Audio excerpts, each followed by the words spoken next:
மூடிய அறையில் கூட ஒரு சிறிய விளக்கின் ஒளி அந்த இருளையே கலைந்துவிடும். அதுபோல நீ பட்ட கஷ்டங்களுக்கும் இடையே திடீர் அதிர்ஷ்டம் வந்து நின்னால் நீ வாழும் வாழ்க்கையே ஒளியை பெறும்.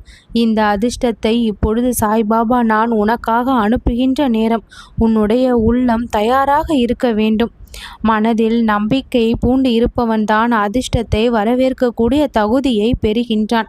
நம்பிக்கை இல்லாமல் எந்த அருளும் பயனில்லை. அதிர்ஷ்டம் என்கின்ற பெரும் கப்பல் உன்னுடைய துறைமுகத்தை வந்து அடைந்து விட்டாலும் உன்னிடம் நம்பிக்கை இல்லை என்றால் அதை நீ ஏற முடியாது. அதுபோலதான் எப்பொழுதும் நம்பிக்கை என்ற ஒன்று உன்னிடத்தில் இருக்கும் பொழுது எப்பேற்பட்ட அதிர்ஷ்டத்தையும் நீ வரவேற்று கொள்ள முடியும். உன்னுடைய செயல்கள்தான் அதிர்ஷ்டத்தின் தகுதியை உருவாக்குகின்றது.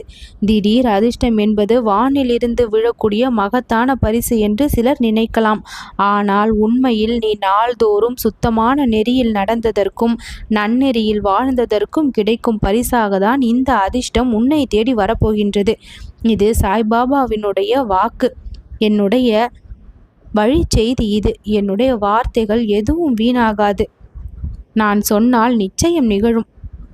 அதற்கான நேரத்தை பொறுமையாக எதிர்பார்க்கும் மனநிலை வேண்டும்.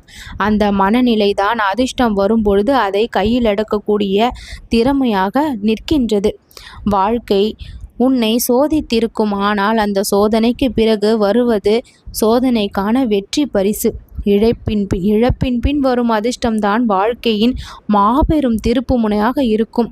இன்றைக்கு நீ ஒன்று இழந்திருக்கின்றாய். ஆனால் நாளை புனித நாளாக அதை மாற்றி உனக்கான வாய்ப்பை மிகவும் அதிர்ஷ்டகரமாக உனக்கு வழங்க தயாராகிவிட்டது. என்னுடைய குரல் உன்னுடைய செவியில் இப்பொழுது ஒலிக்கட்டும்.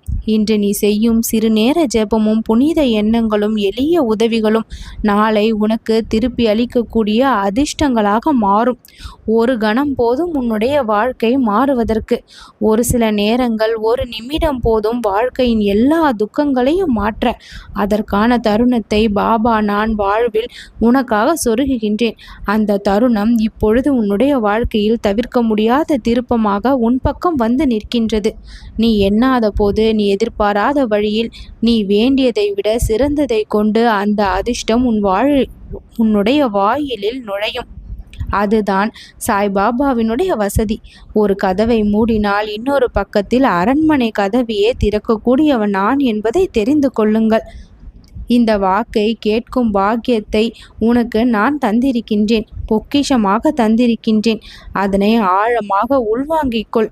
ஒரு வாழ்நாளுக்கே உரிய மாற்றத்தை கொண்டு வரும் ஆற்றல் இதில் உள்ளது. இன்று ஒரு சிறிய செயல் செய்கின்றாய். அது ஒரு ஜெபமாகவோ நல்ல வார்த்தையாகவோ ஒருவருடைய கண்ணீரை துடைத்தலாகவோ இருக்கலாம். ஆனால் நாளையே அது அதிர்ஷ்டத்தின் திறவுகோலாக உன்னுடைய வாழ்க்கையிலேயே வந்து நிற்கும். நீ இன்று செய்யும் சுத்தமான செயல்கள்தான் நாளை நான் உனக்கு கொடுக்கக்கூடிய பரிசுகளினுடைய அடிப்படை. திடீர் அதிர்ஷ்டம் என்பது தெய்வத்தின் திட்டமிட்ட அருள். நான் சொன்னது போல நீ என்னை ஒரு அடி எடுத்து வைக்கின்றாய் என்றால் நான் 10 அடி உனக்காக எடுத்து வைப்பேன். திடீர் அதிர்ஷ்டம் உன்னை தேடி வரும். நல்லது நடக்கும்.